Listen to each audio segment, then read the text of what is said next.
To be honest, I feel a bit excited about this conversation. Oh, good. Yeah, that's always good. Yeah, it's a good thing as well. But more because of my English isn't that mastered. And of course, it's not my native language. It's a lot better than my Dutch. Okay, so we're not going to try that. Do you know any Dutch words? Not a single one. Not a single one? Profortus. What? I got that wrong. Profortus? Oh, profiteurs? Yeah, pancakes? Oh, poffertjes. Yeah. Oh, okay. Yeah, poffertjes. But even that I got wrong. Yeah. So yeah, and actually, to be honest, the poffertjes are little pancakes. Right. Pancakes are pannenkoeken. Right. Whatever. Charlotte Fox Weaver, zij is hier. Zij heeft een boek geschreven, Wat wij willen. Inzicht in onze diepe verlangens. Nou ja, dat is vertaald uiteraard. What We Want heet het oorspronkelijk. En I love the book because you give us a really inside view of your job. Thank you. Yeah, sometimes it's a bit like, because I went to a psychologist a lot, and then I thought, what would she write about our conversation and about the journey you made with a. Do you call it a client? Or? I call them clients, but I don't love the word. No, that's why I ask. Yeah, we should come up with a new one, because patience I don't really like either. No. People. Yeah, people. Yeah, that's what it was. So I looked it up because what we want, it's about, desire. Desire is the most used word in the book, like 210 times. Wow, I like that you did your research. It's a big question, but what is desire? Desire is, for me, it's a sense of possibility. Yeah. It's a kind of kinetic force. And it can be simple, it can be complex. It's motion and energy. And you call it the backdrop for action? Yes.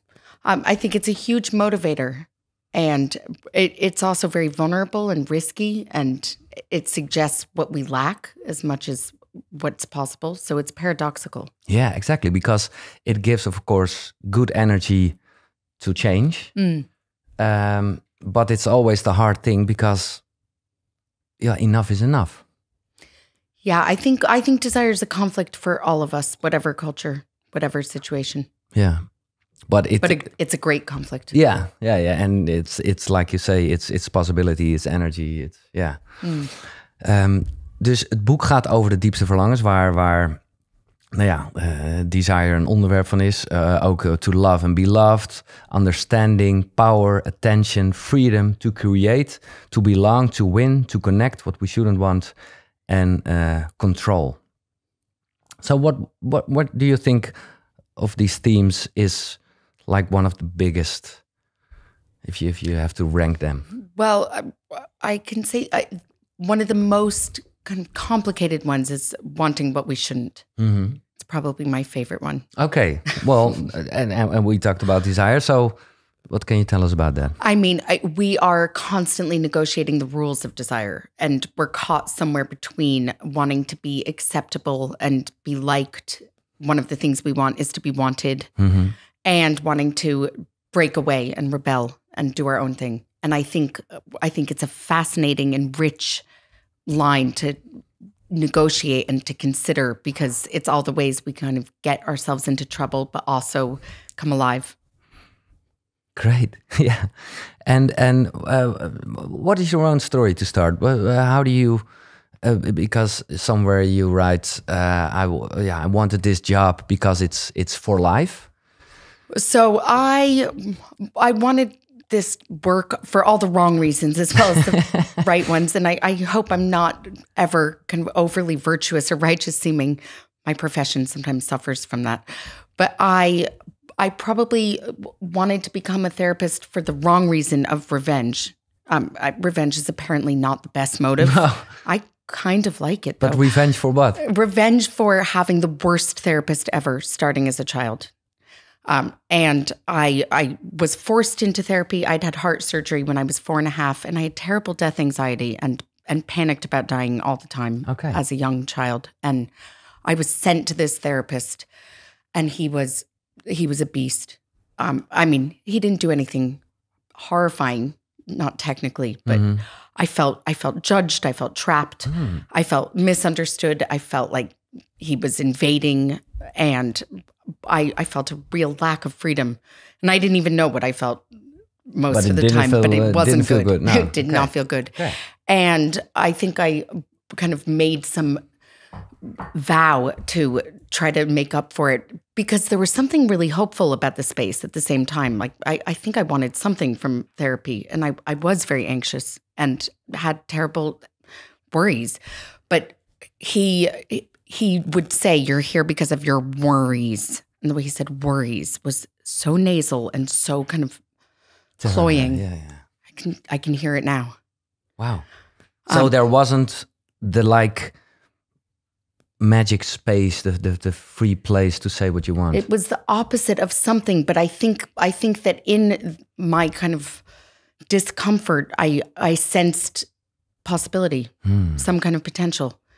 And then this is a story that makes me seem really terribly behaved, but I'm going to say it because you have an energy that's very permissive. Thank you. I'm sure I'm not the first person to say that. Thanks. And my parents were kind of persuading me to see the best in going to him. And I had a tantrum one day, and I said, I don't want to go to therapy anymore. I hate it. I was 6.5, 7 at the time. Oh, okay. And they said, you have to go. You have no choice. But you can say anything you want to this person. And I said, anything? I can say anything?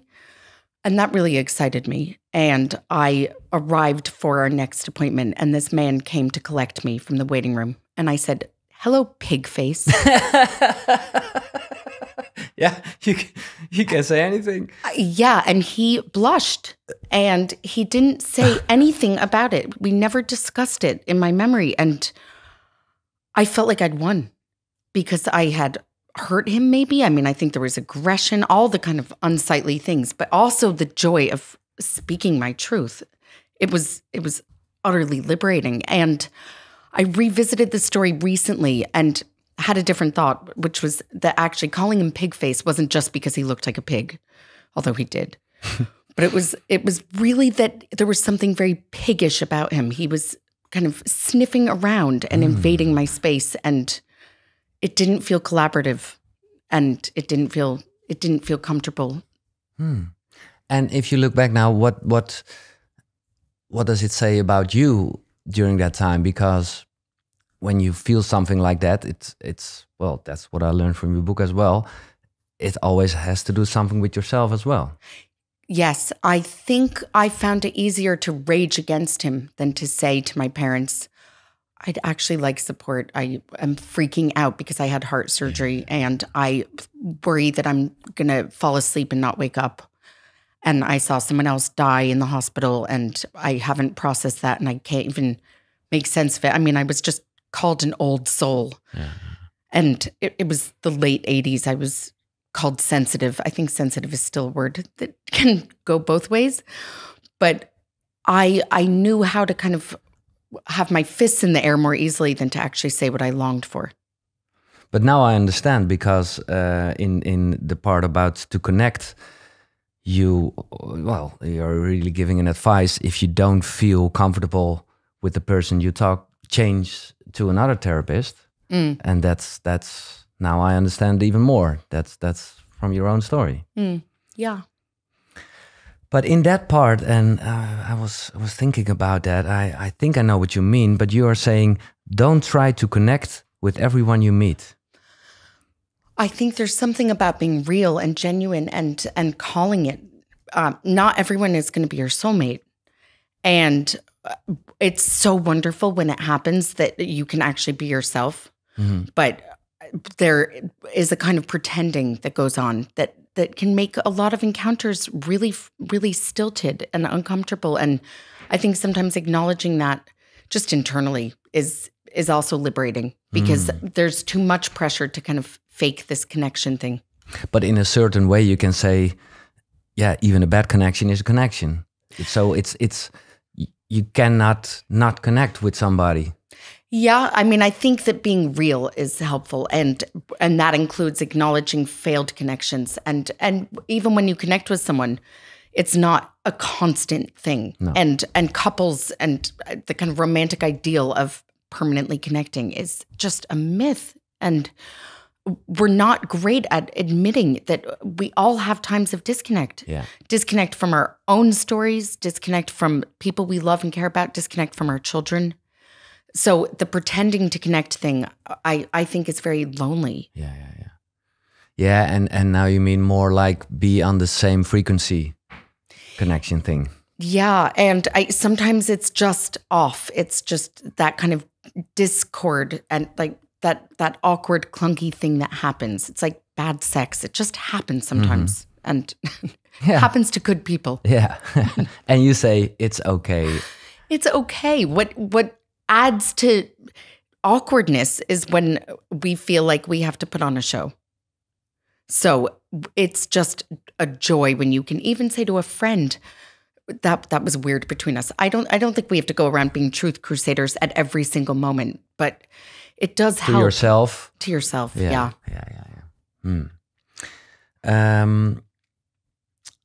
Yeah, I have a lot of questions. And the first one is also really a big thing. And I think you know the Course in Miracles.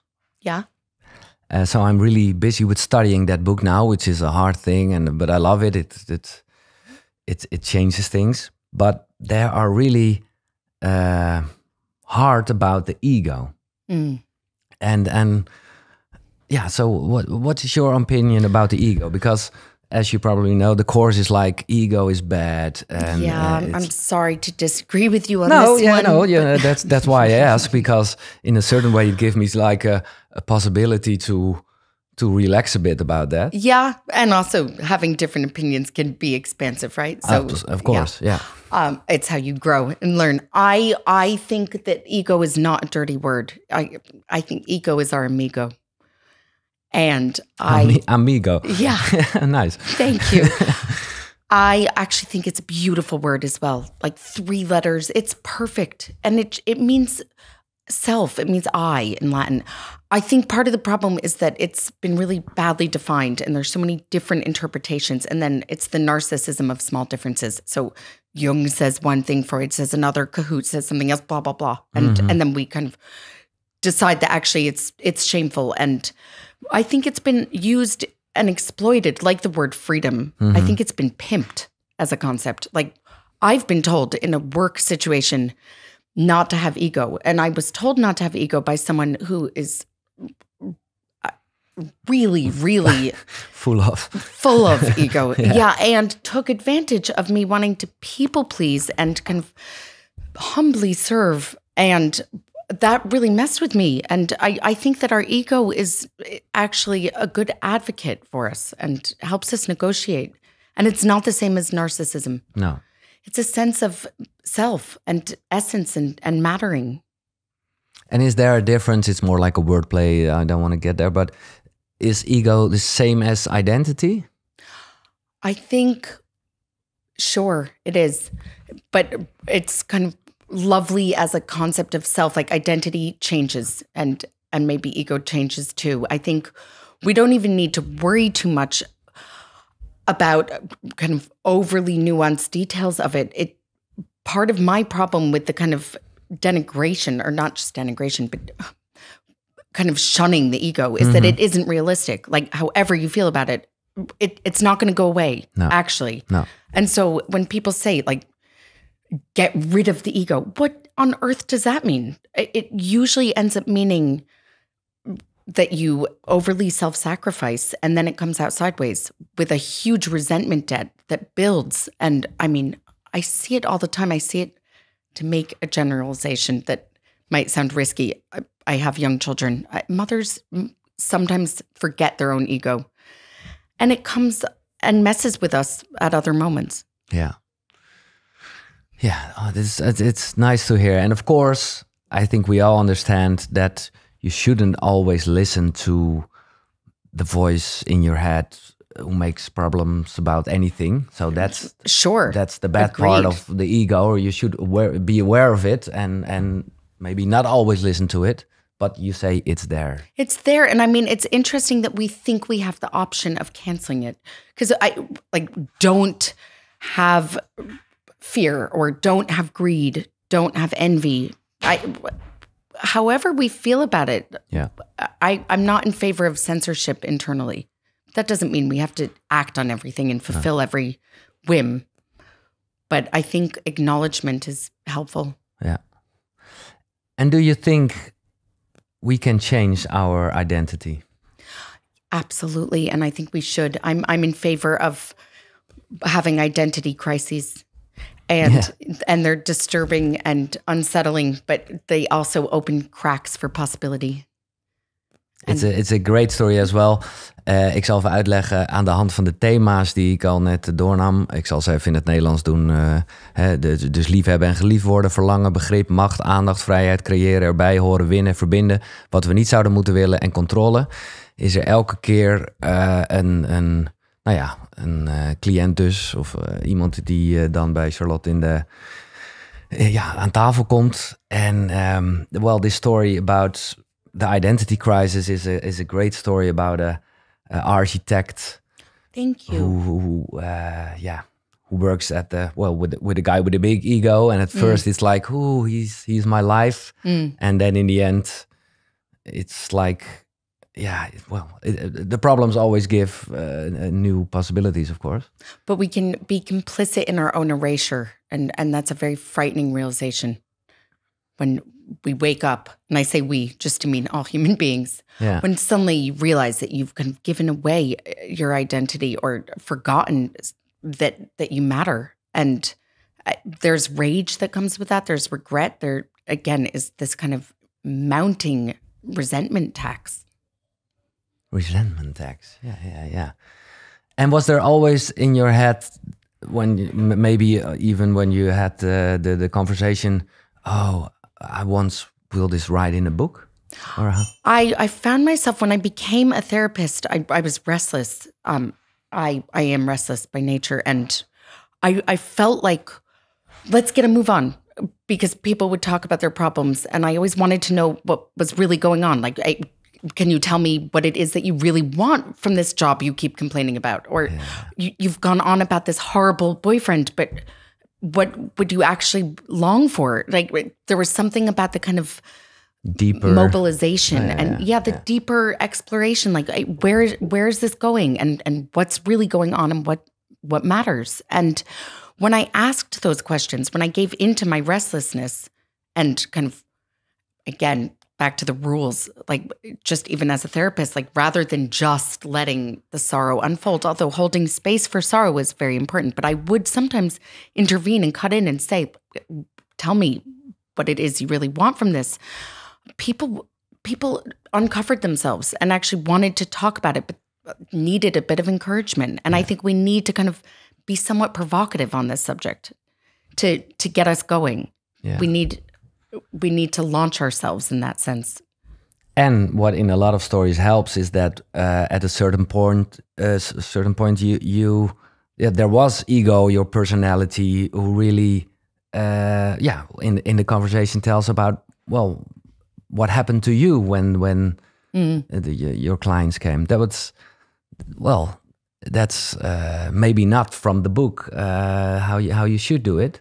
But it always worked, I guess. I mean, I just wasn't able to be a rigid, kind of overly Puritan therapist, rightly or wrongly. I still imagine the judgment, I'm sure.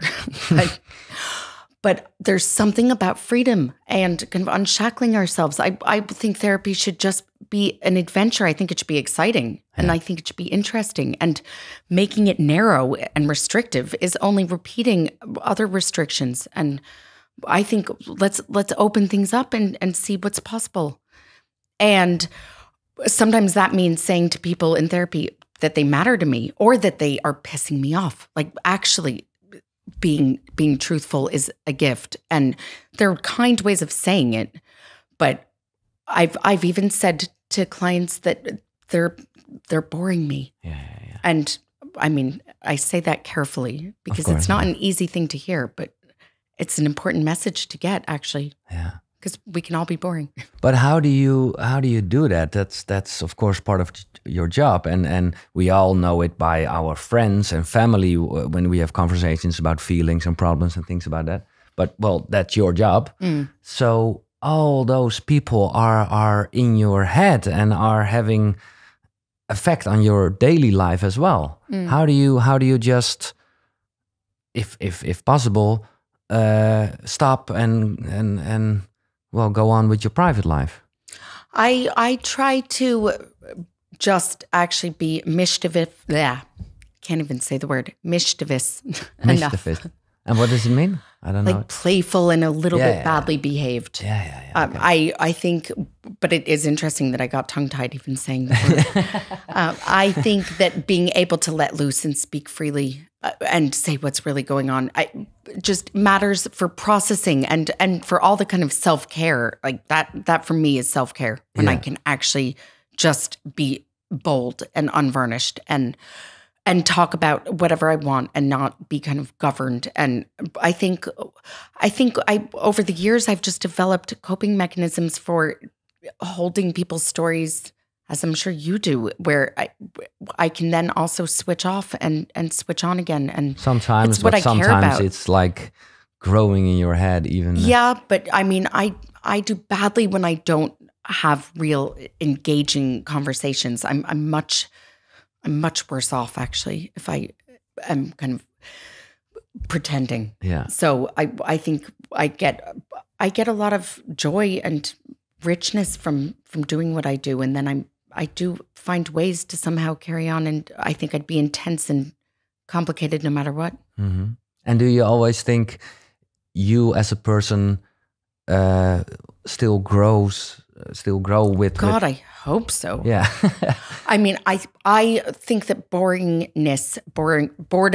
being bored, being boring is a really interesting signal that we are very uncomfortable with. There's so much shame around it. Mm-hmm. Some of us... The desire to desire. Yeah. That's what Tolstoy said. To be irresistibly desired, too. But I mean, being boring... Usually there's a shield that's up. Like if you're boring or you're bored, it's because you're following some script and you're stuck in a kind of repetitious loop. Yeah. And you need to have some kind of fresh experience. But sometimes there will be somebody in your room. It's like, all right, here we go again. It's the classic identity crisis, or it's the classic, well, whatever. Yeah. Or is it always different? Or? Well, so when I start thinking, oh, I've seen it all, that's usually when I'm just knocked and kind of mortified by my own idiocy in some way, in a good way. Like if I start thinking I can finish people's sentences and predict whatever is coming. And I have moments of being a know-it-all. Anyone who writes a book has that problem. And therapists especially, there's an expert problem. But I think that it's so exciting and amusing in a way to be contradicted and surprised and realize, no, I got that wrong, or I misread that person. We're really big on thinking that we kind of have people figured out from our first impressions, for instance. And therapists are obsessed with the assessment process and the kind of initial impression. I think sometimes we're just actually mistaken and other material emerges. Yeah, but it's good to know every time you will have it subconscious that there is this first feeling. It's interesting. And also it's interesting to realize that something else came next. Like that actually it's not just a straight line. It's twists and turns. I hope I pronounce it right. And I never thought about this, but candor as a mask. Yes, candor as a mask. Yeah, candor. Yeah, okay. So, maybe you can explain that. I think we are sometimes hiding in plain sight, and we think, oh, we're really good at authenticity. We're really good at vulnerability. But again, you can be saying the same thing over and over again. I'm definitely guilty of that, by the way.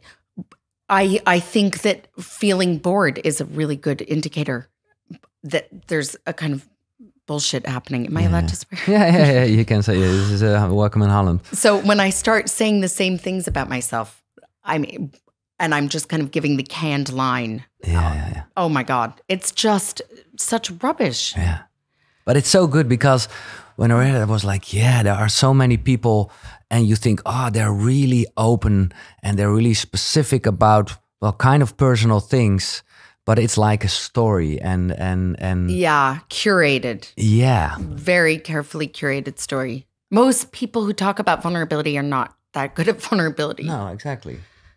Again, I think I'm okay to admit that I'm one of those people, but I at least want to acknowledge that hypocrisy. Yeah. And I don't think people are aware of that. It's not like a really kind of tool they use. It's like an automatic thing, I guess. Yeah, but they also will choose safe stories, the safe area of weakness. And real vulnerability is frightening sometimes. And not always the best idea. Like, I'm in favor of it in a safe space, but falling apart in every context is dangerous emotionally. But it's good to know and to think about yourself or people when you talk about problems. And to be honest, a lot of people who were here and who wrote the book, they really picked out a problem and are really open about it and give some tools. It's not bad at all, but maybe sometimes it's like a mask as well. Yeah, I mean, look, the example I gave of what brought me to therapy, heart surgery, I'm so blameless in that. Like, that is an example. You can't really, I mean, maybe someone could be critical of me for that, but it's a perfectly endearing, safe, vulnerable story. Yeah. It's not me actually being a monster. No. I have those stories too. I think what I'm in favor of is being vulnerable to yourself and maybe finding some wonderful people who can tolerate it. Absolutely. Like, I'm not suggesting that you go to a cave and just become solipsistic, but I do think that confronting yourself is really important. And is that even harder for you as a therapist? Because, well, you are the well, not the almighty, but the one who knows how it works in life. So do you sometimes feel more ashamed because, well, you should know how to deal with problems and thoughts and emotions? I think that I had that where I wanted to be authoritative, and I now feel that it's a combination of things, that actually allowing for the kind of doubt is perfectly all right. Having gone to many very authoritative psychotherapists myself and been taught by them, that whole kind of master thing, I just think actually it's a bit kind of fossilized, and there's something about allowing for impact, saying to someone, actually, your story has affected me, and I'm really upset to learn that, and kind of being there with them in the trenches. I think that is very encouraging, and I don't have to have it all figured out. No. But I hopefully still have something to offer. Well, you mentioned your first therapist who wasn't the good example, but, well, in a way it gives you energy to do this as well. But what are people you really admire or who inspired you? Maybe we don't know, but like other therapists or? I connected with this person during lockdown when I was feeling absolutely desperate. And desperation is really useful for allowing for connection, by the way, back to the whole connection thing.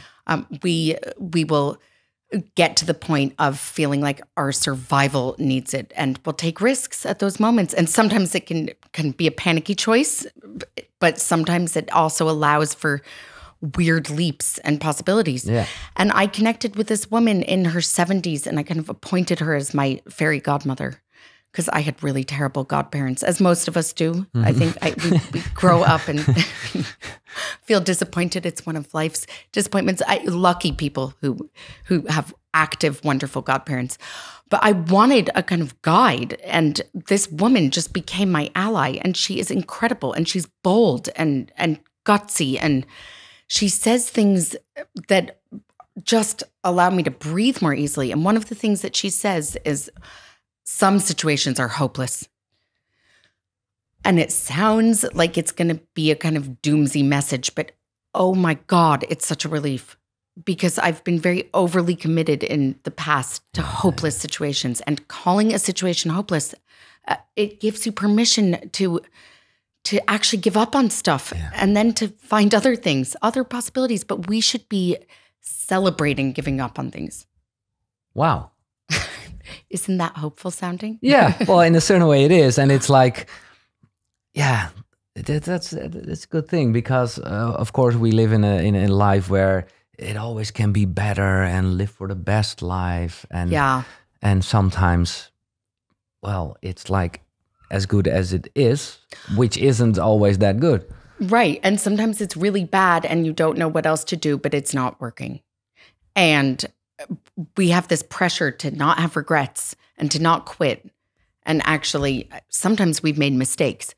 So we're not great at quitting. I've been an overcommitter for a long time. And when I started writing this book, I gave up on certain things simply because I had this kind of clarity for the first time that actually I had failed at certain things. I had invested in friendships that weren't working, or work relationships that were problematic and weren't going to get better. But I think part of it is that we want to be heroes. So we really like to turn obstacles around. We want to make everything okay and change other people and not ourselves. Yeah. And does the mothership changed a lot in that? Does the what? The mothership, the fact you became mother? Oh. I can imagine that. I think each child brought a new identity crisis. And some kind of denial with that, but also I mean, I'm sitting here saying that now. I'm much more comfortable freaking out these days. But yeah, I think in a way, an identity crisis when you become a mother, you're holding on to bits of your old self and denying that to kind of pretend that everything is still perfect and wonderful. And yeah, everything falls apart and then you rebuild. Yeah. And the woman you talked about who gave you a lot of inspiration during the pandemic, was that like a client, I say again, or was it more like a therapist as well? Or? No, I mean, so this is where I'm in favor of psychotherapy, obviously. I really, really believe in it. I think it can absolutely be life-changing. I think that reading can do those things. I think that listening to podcasts, writing, walking, like having conversations, I think that help comes from a range of sources. Yeah. And sometimes, sorry, I'm hearing a child crying. It's like, is it a test? This woman I connected with, she's a writer, and I connected with her because she'd written about a man who I'd had this very tumultuous relationship with years earlier. And I had all sorts of unresolved longings. And then when I started writing the book, like I was confronted by all of this because he died. And it really messed with me. And again, it's like we're freaked out by the things that we haven't faced. No. So she understood something that I didn't yet understand myself. And I think sometimes we're better at helping other people with their stories than our own. And I think sometimes I'm a lot better at helping other people than helping myself. So back to your question about whether it's hard and shameful to admit, I think I can sometimes be more useful to other people than to dealing with my own stuff. Yeah. But I'm kind of okay with that. Yeah. And when you say, and that's of course your job, and that's this podcast as well, and a lot of books. But what I am still learning more is that it's not always about the mind. Sometimes it's in the body as well. Yeah. So then it has nothing to do with information, but more with like touching and how do you feel about that? I am very old-fashioned when it comes to those rules of psychotherapy, because, I mean, we've got to have some laws. Yeah. But I think that in other areas of life, like, yeah, the body is very important. And also, I mean, when people have been traumatized, there's often a sense of almost like sitting on the sidelines of your life. And it can feel either like hypervigilance, where you're so much in your body that you don't know how to kind of get away from every alert, every signal, like you're hot, you're cold, your heart is racing. Like it's such a kind of self-conscious feeling. Or there's this zombie thing that happens where it's like you're dead inside, and your limbs are slow and heavy. And like, I mean, I've had that feeling of like just disconnect. And I think that grounding and being in the here and now is incredibly useful, and all of those bodily things. And sometimes therapy is too much about talk therapy. Exactly, that's what I meant. And of course, it's like a holistic thing, and it's about the combination. But therapy should help people live their lives. It shouldn't just help people be in that room of therapy once a week. It should be about making life better. So, I mean, it was a huge breakthrough recently when a client of mine described getting on a bicycle and just going somewhere. He had no idea where he was going, but he felt the wind in his face, and he was someone who was so obsessed with being able to predict, being able to control, being able to navigate and prepare. He'd had so much trauma. And the bodily feeling of being in motion and kind of exploring and being curious and having uncertainty and trusting his own body, it was incredible. Talking about trusting your body and well, what you just say about control, it's a question I ask a lot, and I know maybe it isn't possible, but I'm really curious what you think. Can you train, and how then, your intuition, you think? I love that question.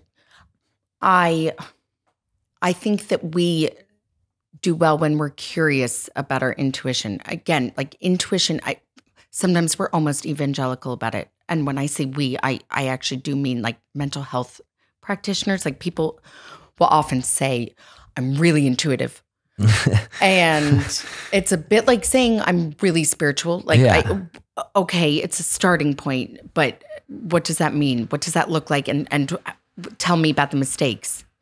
And I headed up the School of Life Psychotherapy service, and I would interview therapists all the time. And when they would say, I'm really, really intuitive, and then there was often the really, really intuitive, like, tell me about the times you got it wrong.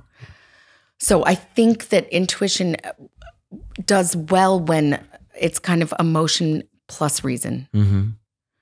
When we can think about those impressions and pay attention. It's really paying attention. I think paying attention is our superpower. Yeah, attention is a kind of energetic attitude. Don't get used to being alive. Be astonished what you see. Yeah. That's a great line. And it's, well, it's all about attention for yourself and for the others. It's a gift. It's a gift to give someone attention. It's a form of love. Exactly. And that's a great line as well. People who aren't getting enough attention are the ones that struggle to pay attention, you say? I think so. And I think sometimes there's this kind of insatiable appetite for attention where, if you've noticed this in yourself or in people around you, like it's almost so much self, because there's just this kind of ravenous hunger, and it's very difficult to even notice surroundings or take in new information when you're at that point. So I think sometimes if you're feeling desperate for attention, paying attention is actually a very helpful counterintuitive starting point. But on the other hand, of course, there are also people who are just always busy with helping somebody else, but what they don't do is go inside and help themselves. So it's maybe then it's like a way of avoiding giving attention to yourself. Yes, completely. And I wonder if those people have ego denial issues. if their sacrificial thing is going too far.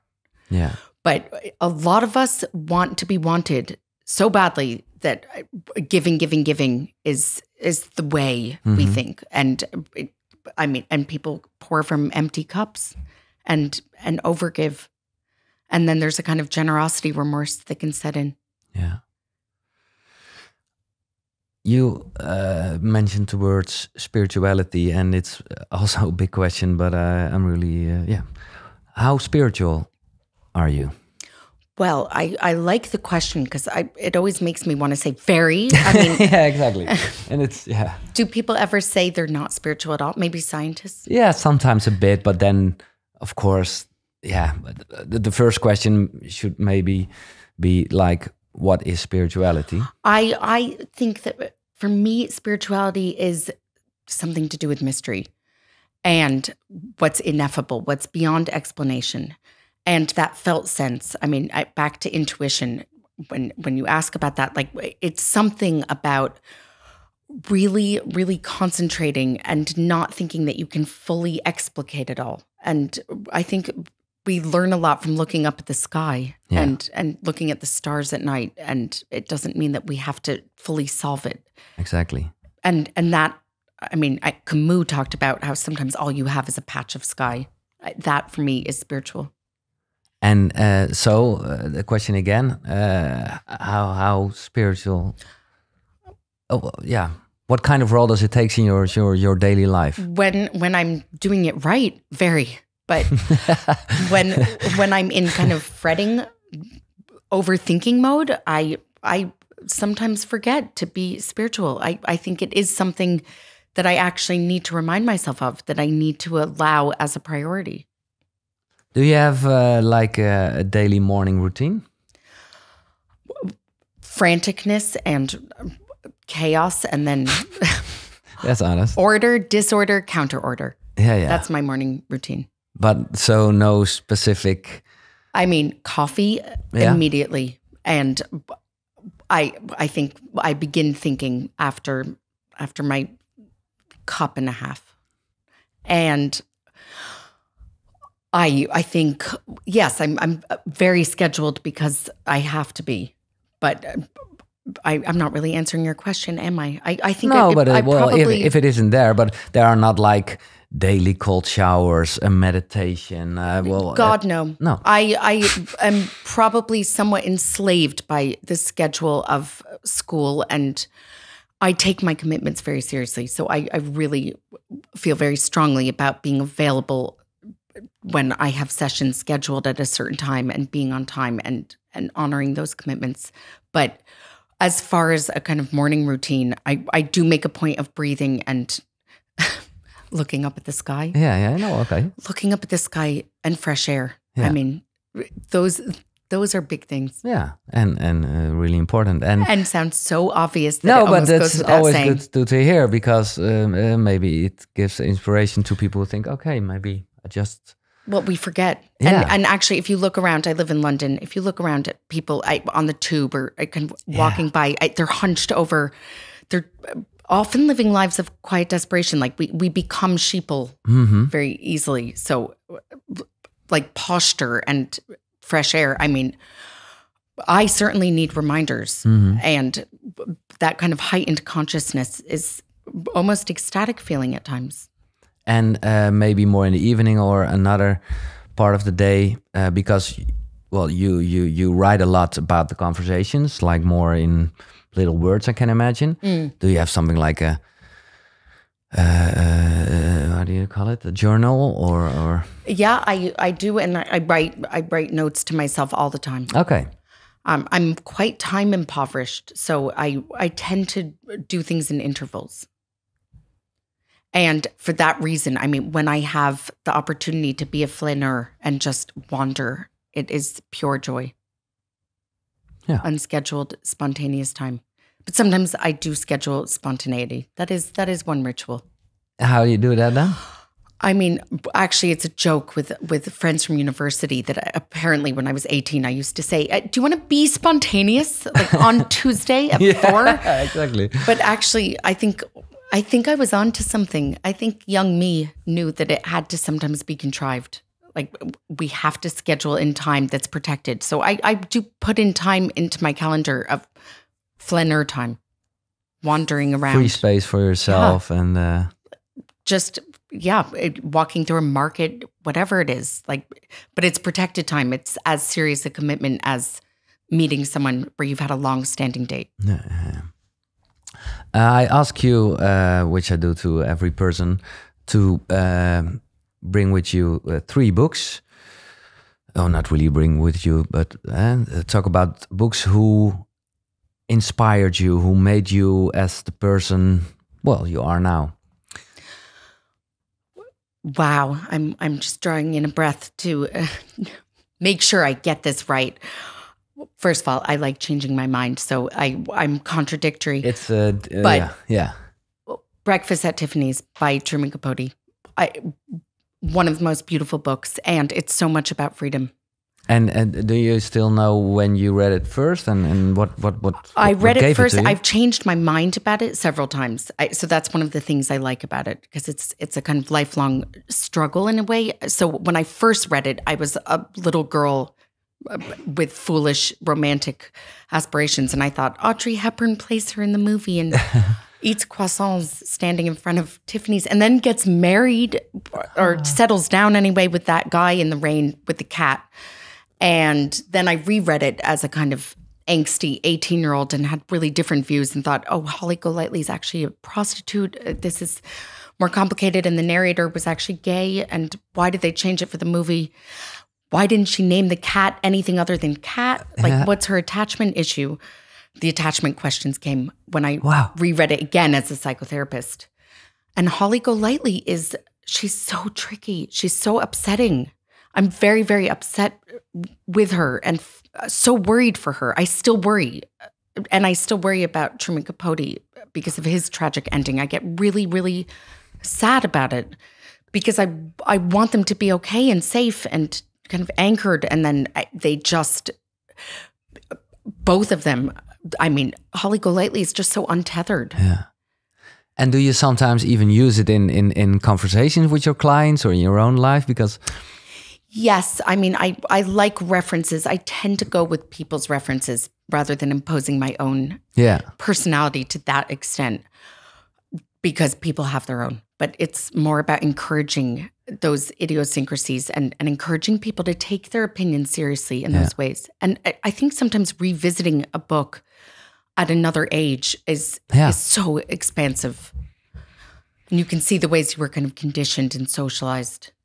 I mean, the other thing about Holly Golightly that I just have found amazing recently, I reread it just a couple months ago. First of all, he writes like a dream. It's just so beautifully written. But Holly Golightly has no one when she isn't charming. So when she isn't on form, she's utterly alone. And there's something about that need to be charming, the kind of performative thing. I've seen clients struggle with that. It's a big one. Nice. Okay, book number 2. Book number 2, I would say, is I'm making myself a romantic here. The Great Gatsby. Oh, wow. I was thinking, okay, there will be a lot of really therapist kind of difficult books. I mean, I have all of those also. No, my third one is Winnicott. Okay. Really? Yeah, because I thought there was one name I've written down because I thought, oh, she's definitely going to name Who? George Bernard Shaw. Oh, I mean, yes, I love Pygmalion, but not at this moment. No. He's annoyed me recently. I go through ups and downs with my heroes. But yeah, that's always good. But God, some amazing lines that were attached to our obstacles. That's what I quote in my book. Okay, but The Great Gatsby, why?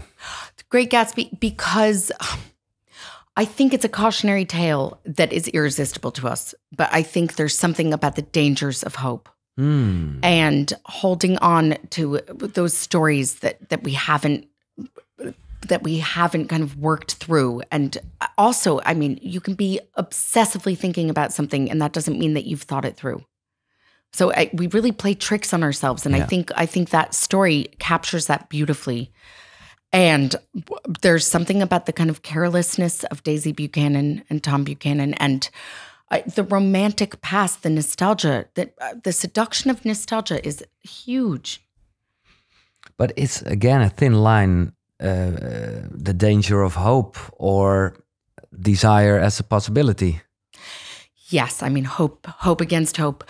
I think that when we have a clear picture of our desires, then we can make higher level choices. We can make congruent choices, like where we have a sense of our values and a sense of what matters to us.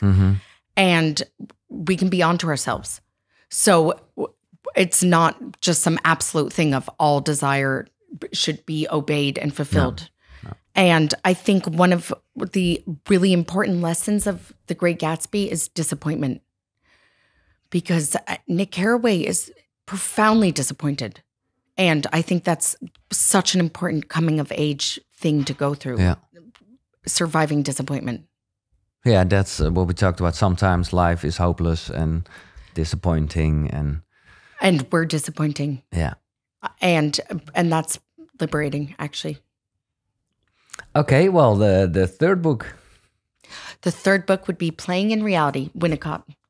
And Winnicott writes in a way that's accessible, for one thing. Psychotherapists have a great history of turgid prose. I don't know what your thoughts are on that. Yeah.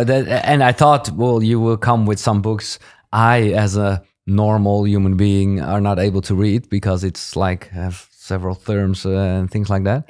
But that would just be mean of me. Yeah. But also, I think it's a little bit of kind of pretending when therapists only like therapy books. And also we obscure by using weird terms and kind of obfuscating. I think it's a bit of a move. But Winnicott writes in a way, he's warm, for one thing. He's human and he cares. And he played games called Squiggle with he called them patients. He was a pediatrician, but he's brilliant about imagination, about the concept of good enough. So I think that he gets close to the heart of human beings in a way.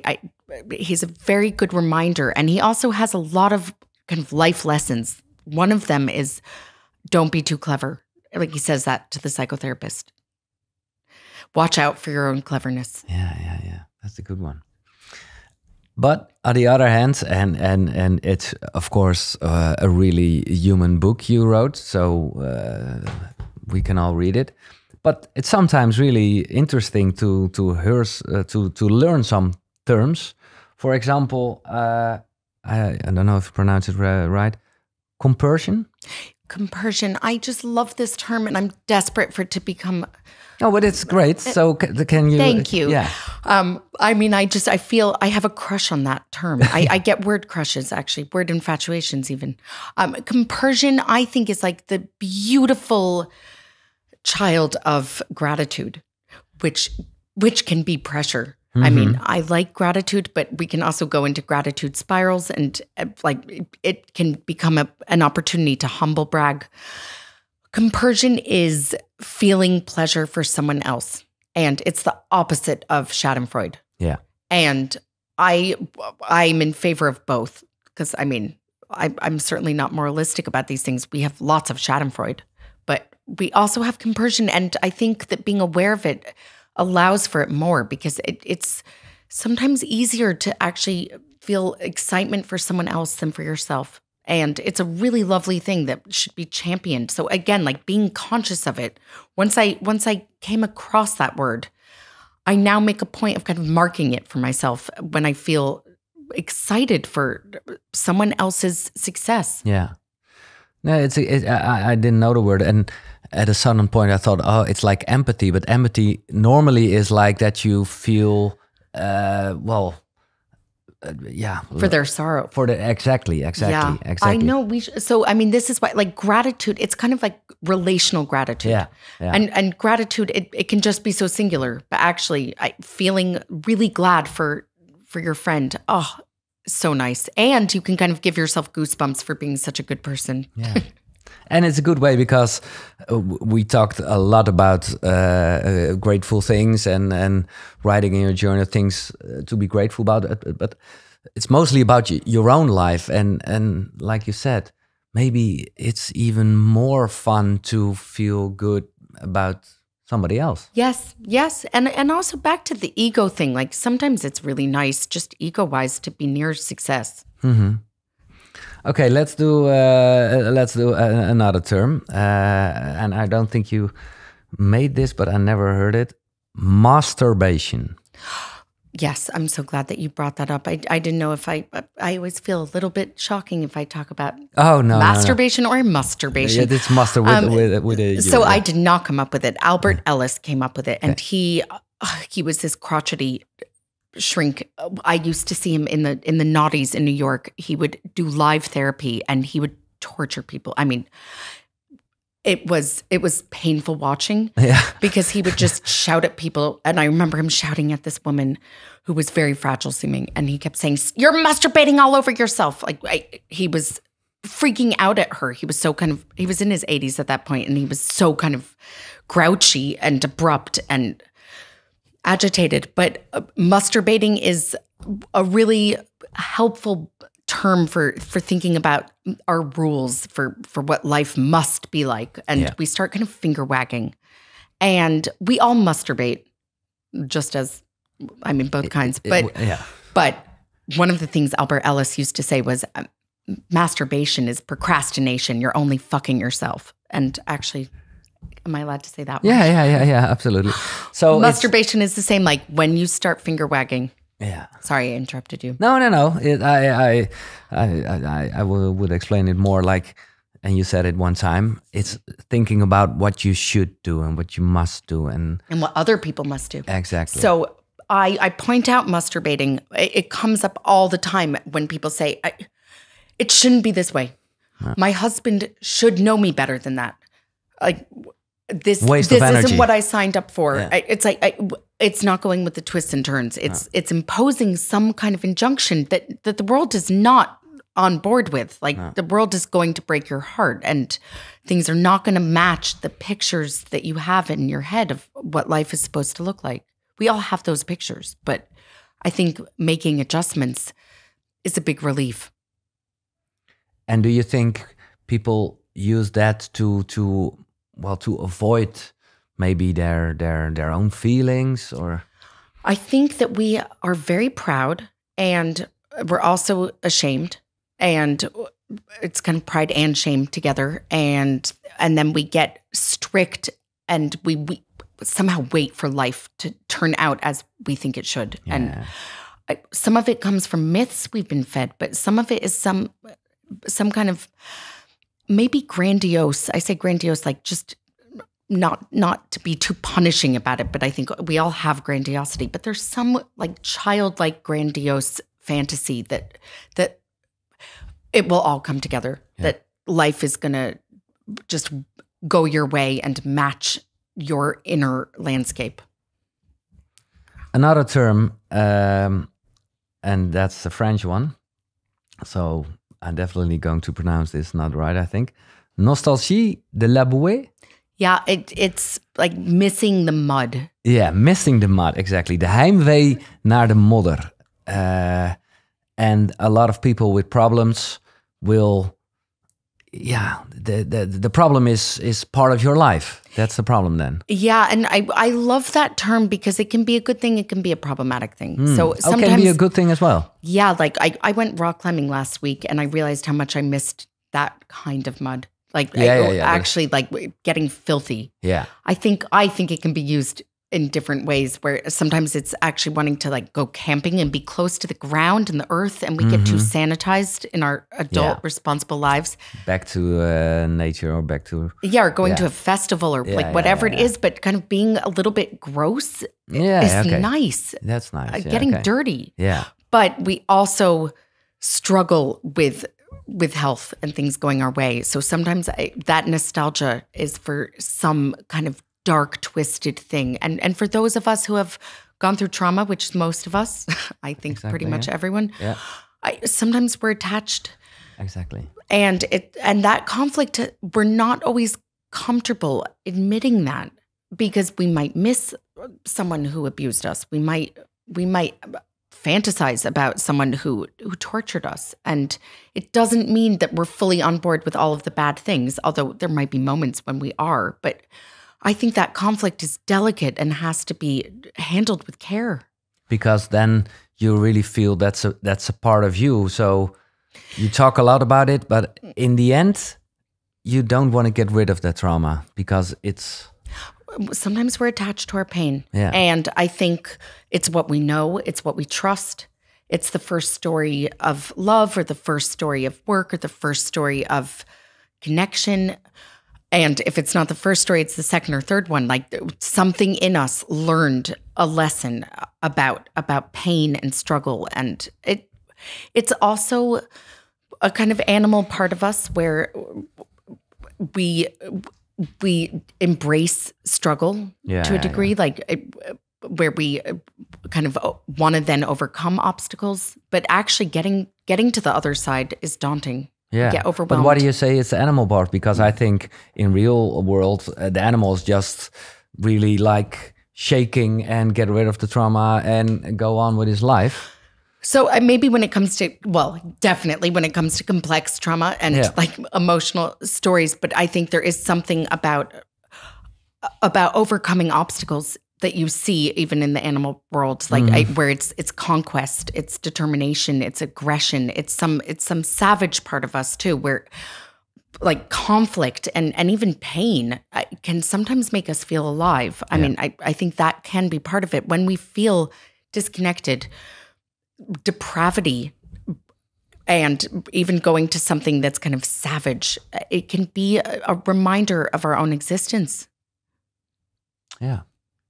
What do you think? I'm very curious. I feel like this is resonating. With this is resonating a lot, and a lot of things going in my head, because at first sitting here, beginning actually with this whole podcast, I really was saying to myself, and in the microphone as well, I'm not having a connection with my body. I don't feel the connection, and at a certain point, I thought,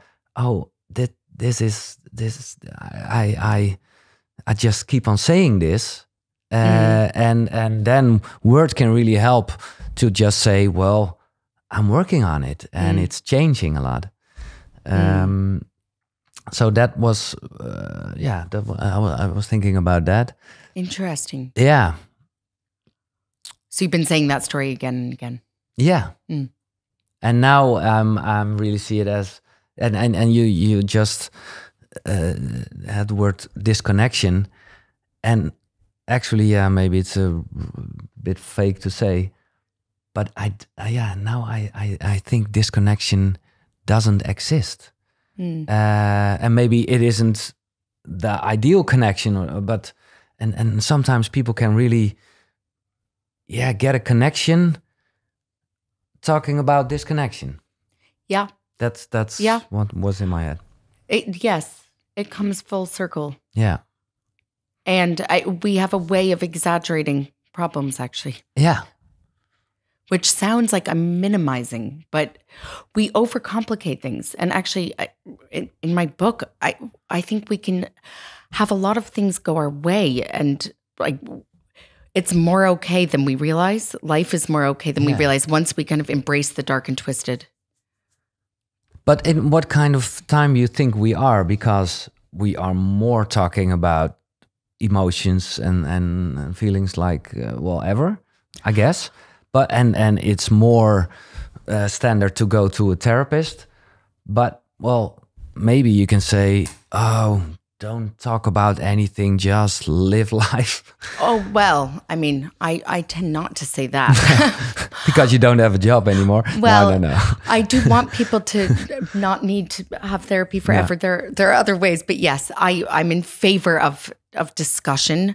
But I also think that life is not something that we can solve. And I think once we embrace the disappointment thing, and we realize that life is never enough, like the whole concept of enoughness is bullshit, actually. And in my book, I talk about enoughness as it's useful to have as a concept, but also it's only going to be temporary because life will fall short. We will fall short. Like it's never completely fulfilling in a permanent way. But once we realize that, oh my God, it's so consoling because then. So you say enough. We will never.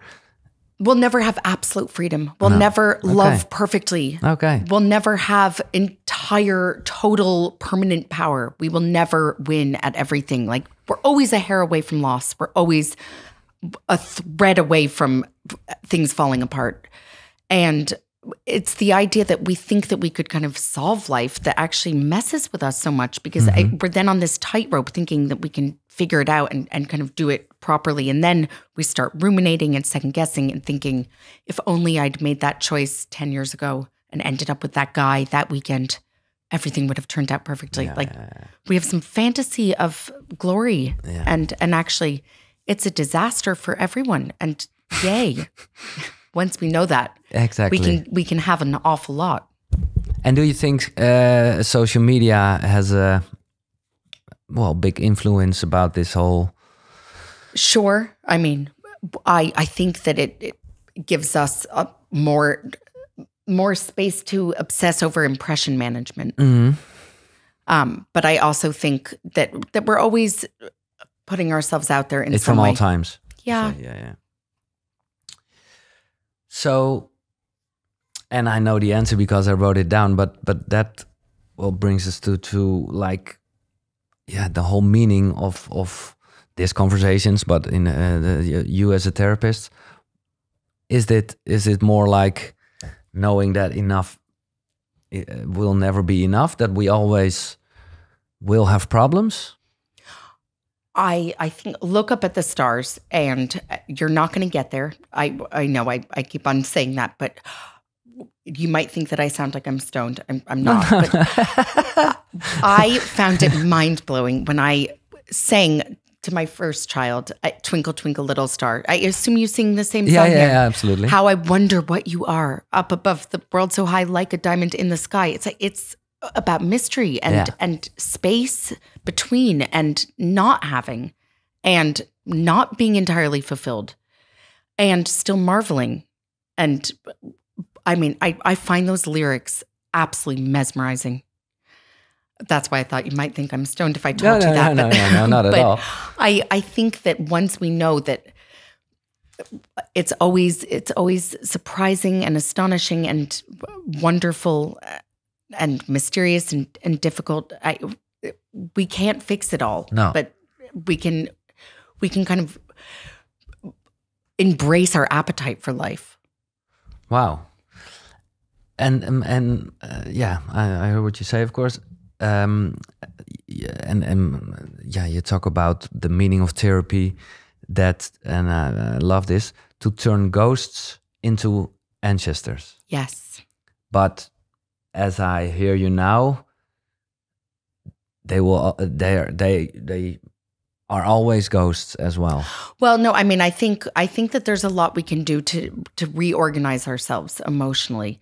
So I'm not just in favor of like helter-skelter, whatever, life is just a big old mess. Like there is a lot we can do, but we're not going to get it completely right. No. But I think that when it comes to turning a ghost into an ancestor, it's about facing whatever it is that's behind us, like and actually seeing what's there and not thinking that we can totally fix it. No, but it's more like knowing who you are and what your problems are. And then you're onto yourself, and it's such a relief. So I mean, it's kind of like when you can file away something, and like if you had to dig that out, you would know where to go and get it. But it's filed away. It's not like live, like spooking you, playing games, tricking you. And when people are haunted by emotional ghosts, like they're freaked out at any turn. Like they're making weird choices because they're startled. Because they're like a trigger, and and no one else can see it. No,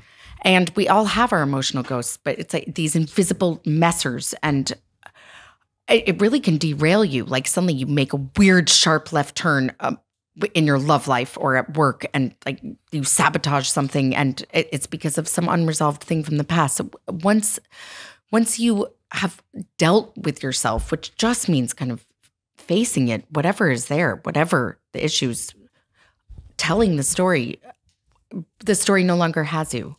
You're no longer kind of at its mercy. You're aware. You're aware, and like an ancestor, yes, it's something that happened. Yeah. Do you have like a specific kind of therapy, or do you do all problems, all things, relationships? I don't know. All problems. Okay. Because I don't ever want to specialize, because I think that things can be holistic and touch on other things. So like in my book, I write about a woman who has vaginismus. Yeah. That weird word. Yeah. And I wouldn't want to just specialize in psychosexual issues, because I think it connects to spiritual issues and like food issues. I mean, I think so many of our problems are connected. Mm-hmm. So I wouldn't want to just eliminate anything. I'm too greedy. Yeah. Yeah. And well, I can imagine for you, it's then always a new story and a new thing. So you will be, well, paying attention, staying curious. But that's why I ask, because I can imagine that if you have like a relationship, and there's one story in the book where two people are sitting there, I can imagine it's such another way of having those conversations, because it's there's always something going on between. Couples therapy is very different feeling from individual therapy. Yeah. And I did need separate training for that, because I didn't want to kind of be an imposter. But I think you have to be more involved as therapists. Like, you can't just let things kind of meander in the same way. Mm-hmm. So it's a lot more interventionist. Yeah, exactly. Yeah. And you have to interrupt, I think, because I think it can be very unhelpful if a couples therapist sits there while two toxic people, like, not that the people themselves are just toxic, but if there's a toxic dynamic, letting people just like eviscerate each other is not okay. And actually it can even collude with something. So I think it is up to a therapist to sometimes be tough and say difficult things and get in the middle. It's good. I love words. So you say in that specific part that you can make a duel into a duet. Yes, thank you. That's beautiful. Thank you. And that's what it is, because and there are more people who well, explaining love in a relationship with the dance, and but in this way it's about singing. It's yeah. And we have choice. I mean, we all have moments where we could feel justified in being enraged by our loved ones. And there is also the option of actually trying to see the best at that moment. And I say that not to be a Pollyanna, because there are also moments to really express your discontent. But I mean, we have choice in our mindset about it to some degree. And we can be generous, or we can be really, really critical. But again, how difficult is it with all the information you have? Well, your husband is Robbie. Yes. And I can imagine that. Well, I don't know if he throws it up, but well, how does it work when you guys have like a fight, or because then you are so aware of what's going on and knows. I win every time, obviously. No. He would say the opposite. Yeah, exactly. I think that I can use words as weapons, and I'm definitely guilty of that. And I will just argue, and sometimes he also, I mean, he's not a psychotherapist. No, exactly. But he will get really annoyed by that trick. I mean, therapists are difficult people. Yeah. So how does it work then when There are plenty of times when we have both reminded each other of turning a duel into a duet, and we have decided to actually just not argue, even though we could, even though we're stressed, even though we've pissed each other off. Yeah. Because life is usually somewhat simpler and better if we get along in our particular situation. But there are moments when fighting is necessary, but it can also be a kind of maladaptive attempt to connect, actually, back to your connection thing. So can you explain that a bit? Sometimes rather than saying what we want, we just jab each other. Yeah. So instead of saying to him, I want attention because I feel invisible. Instead of saying that, I will just criticize him and say, like, why haven't you paid that bill? Yeah. And it's just easier. It feels somehow safer, and it's a little bit more cognitive as well. Yeah. Like you're almost you're just in that critique mode. Nice. That's a good. And then sometimes I think about this when people, and that's more like a social media thing, but people are reacting very negative, and of course sometimes it will hit me and hurt me, but in other positions I think, they give me attention. They wanna get a reaction. Maybe it sounds too spiritual, but it's all about love. Yeah. But also, I mean, I don't know how you feel about criticism. Does it reverberate? Sometimes, but do you love your enemies? Yeah, well, to be honest, I think I can go on with it more, even better than how do you say it in English? When people love you and they give. Oh my God! And it's like the same thing, because it feels real, because it feels true in some way. But also, I mean, this is where we get attached to our traumas. Like we remember traumatic relationships more vividly sometimes than the perfectly banal, pleasant ones. Mm-hmm. I sometimes think that's so unfortunate. Like we remember the people who really messed us up and broke our hearts and behaved appallingly. But like, what about those perfectly pleasant spring afternoons? Forgotten. Yeah, that's how it works. Yeah. I want to do one more question, but I have to go. Yeah. To the bathroom. Okay. So I'll go. Absolutely. Yeah. Okay. It's okay. During the toilet break, we were talking about the piano here, and you were saying some great things about that people feel a bit ashamed about doing things bad, and that's why I thought, okay, this is one thing I wrote down. And for you, it's like a classical line of Picasso. The chief enemy of creativity is good sense. Yes. We get very caught up with being ticket takers, not meaning makers, and like being overly practical and responsible and going through our to-do list. And we all have to-do lists. I mean, being a grown-up is a giant to-do list, and I don't know that it's ever done. You have to insist on playing or it won't happen. Yeah. And it's something like the spontaneous time you planned in. It's important to play. It's rare that it will just happen incidentally, but a lot of us wait for it to happen. And we think, I mean, I worked with someone whose father thought that he was going to have this kind of utopian time period once he retired, which is a common fantasy. And then he had a particular form of dementia where he got locked into a kind of work mode in his mind. And that joy never came. But we all know people like that. Yeah, exactly. Where they've waited and saved. Yeah, don't wait for one day. No. Don't delay. No. Insist. Or don't ever quit your job. Right. Right. Yeah, that's what I think nowadays. Like, I'm also... Retirement is scary. Yeah. Yeah. Yeah. Because we also like having responsibilities, even if we resent them. Exactly, and it gives the you once mentioned wordplay again, but desire and destiny. Yes.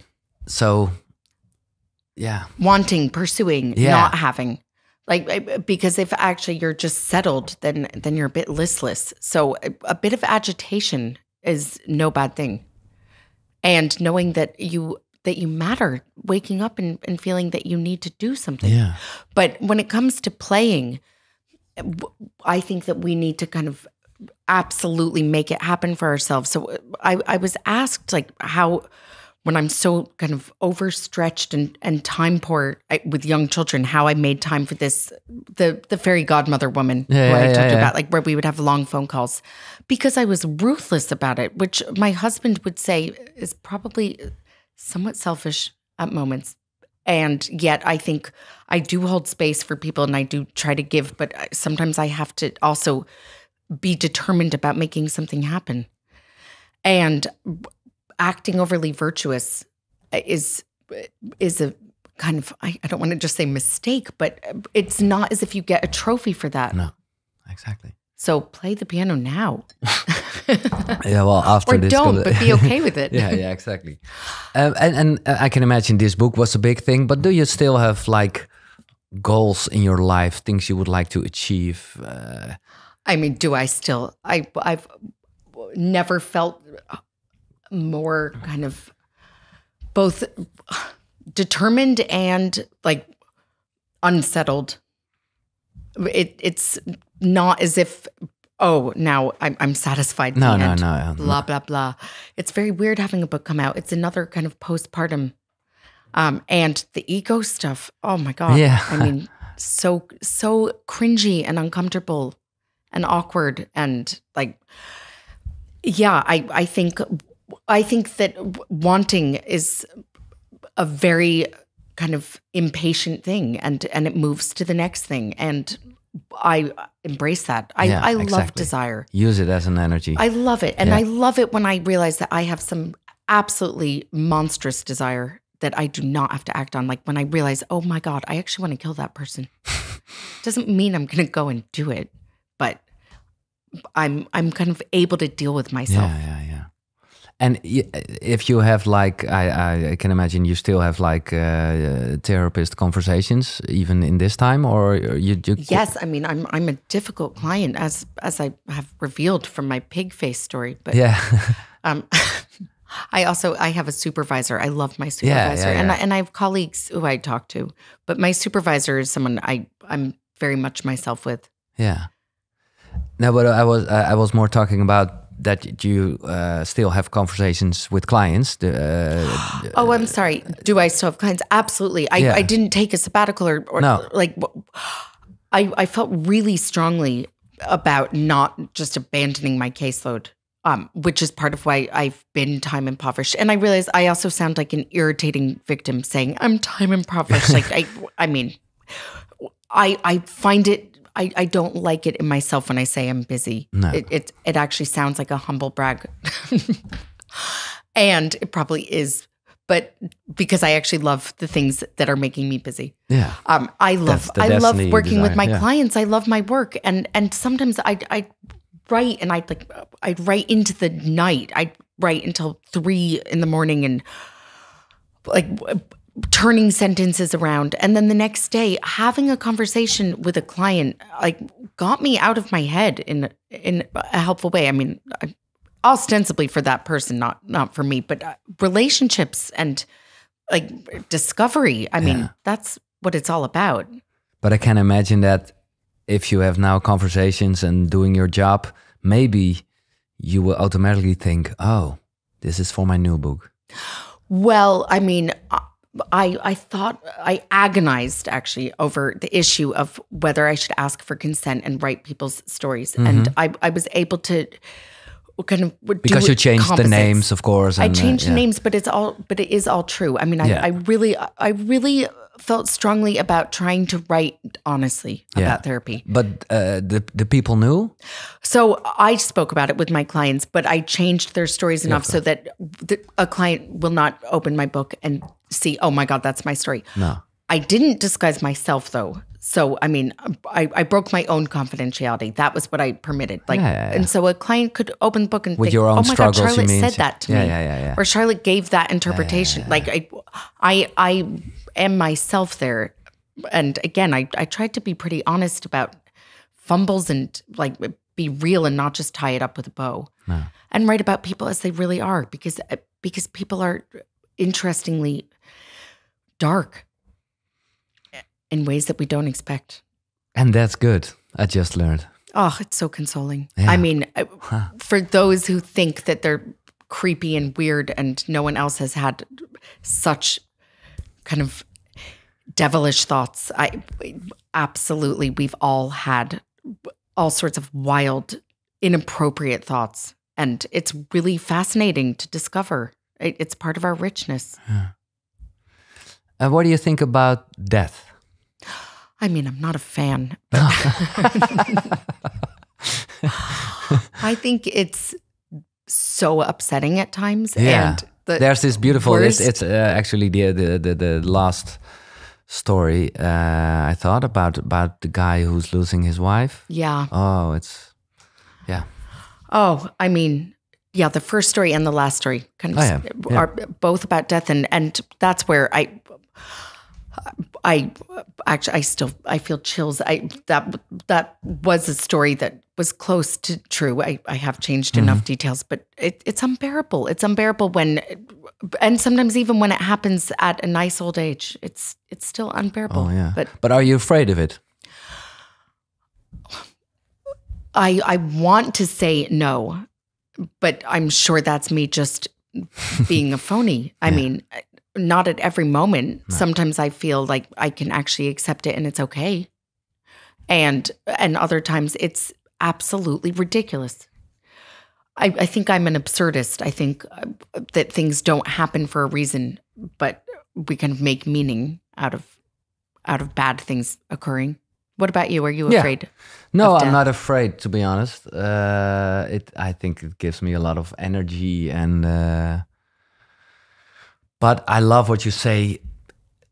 Maybe you cannot say, I'm like this kind of guy, this kind of girl, because it changes. And sometimes you feel afraid and sometimes you feel it like an energy. And I do think there's something about coming close to the edges that can be very life enhancing. And it's somewhat taboo to talk about. But like when I did my first placement and in the first chapter of my book, I did bedside counseling with a woman who was terminally ill, and there was something about facing death that is like it's invigorating. Yeah, and it makes you very clear-headed, and you feel things, and like the hairs on your neck stand up, and it's kind of clear-eyed. Yeah.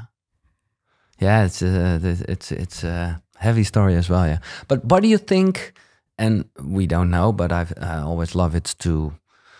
Fantasy about it. What do you think will happen? Oh, I think that actually we just stop existing. I want it to be other. I mean, I would like to think, we go on in some way. Yeah. I just don't. I'm not convinced. No. But I mean, that said, I think there's more to life than we understand. What do you think? You believe in an afterlife, don't you? An afterlife is a big thing, but I think I believe in energy, and there are a lot of people. Maybe you know him because he's like widely well known. Pim van Lommel, like a colleague of yours. No, he did a lot of research about near-death experiences, and a lot of people saw the same thing and the same light kind of thing, and how he explained that there's like a big energy or big light or.